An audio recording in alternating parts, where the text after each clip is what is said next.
दिल्ली के मुख्यमंत्री अरविंद केजरीवाल ने सबको चौंकाने वाली घोषणा की है कि वो 2 दिन बाद अपने मुख्यमंत्री पद से इस्तीफा दे देंगे और उन्होंने कहा है कि वो मुख्यमंत्री के रूप में तभी लौटेंगे जब लोग उन्हें ईमानदारी का प्रमाण पत्र देंगे।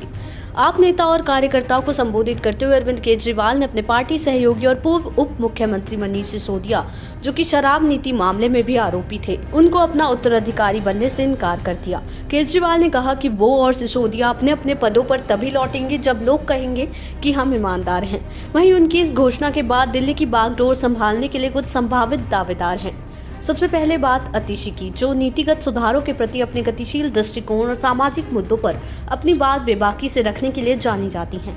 वो शराब नीति मामले में 21 मार्च को ईडी द्वारा अरविंद केजरीवाल को गिरफ्तार किए जाने के बाद सबसे ज्यादा दिखाई देने वाली आप नेता थीं। उनकी गिरफ्तारी के बाद वो दिल्ली सरकार के कामकाज में महत्वपूर्ण भूमिका निभा रही हैं और 14 विभागों की प्रभारी हैं, जो कैबिनेट मंत्रियों से सबसे अधिक है। प्रमुख मंत्रालय जो वो देखती हैं उनमें शिक्षा, वित्त योजना, पीडब्ल्यूडी, जल, बिजली और जनसंपर्क शामिल है। एएपी के भीतर अपने जमीनी स्तर के काम और लंबे अनुभव के लिए जाने जाने वाले 49 वर्षीय गोपाल राय भी अनुभवी राजनेता के तौर पर देखे जा रहे हैं। Cabinet minister of environment, forest and wild life development and general administration department उनके अंतर्गत आते हैं। गोपाल राय को दिल्ली के वर्किंग क्लास कम्युनिटीज के साथ गहरे संबंध के लिए जाना जाता है। श्रम अधिकारों में उनकी पृष्ठभूमि और एनवायरमेंटल इश्यूज को संबोधित करने में उनका बड़ा योगदान है। पॉल्यूशन से लेकर लेबर वेलफेयर तक शहर के गंभीर मुद्दों से निपटने में उनका ये अनुभव उन्हें मुख्यमंत्री के दावेदारों में से एक बनाता है। कैलाश गहलोत दिल्ली के राजनीतिक परिदृश्य में प्रमुख हैं, जो परिवहन मंत्री के रूप में अपने काम के लिए जाने जाते हैं। उनके नेतृत्व में दिल्ली सरकार ने शहर के परिवहन बुनियादी ढांचे में सुधार करने में पर्याप्त प्रगति की, जिसमें बस सेवाओं का विस्तार, इलेक्ट्रिक बसों की शुरुआत और सड़क सुरक्षा बढ़ाने की कोशिशें शामिल हैं।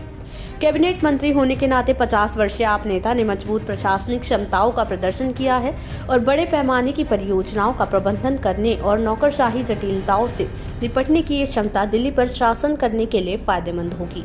दिल्ली विधानसभा चुनाव फरवरी 2025 में होने थे। 5 महीने से भी कम समय बचे होने पर केजरीवाल का इस्तीफा देने और चुनाव की तारीखों को आगे बढ़ाने का आह्वान दिल्ली में सत्ता में वापसी का एक प्रयास है।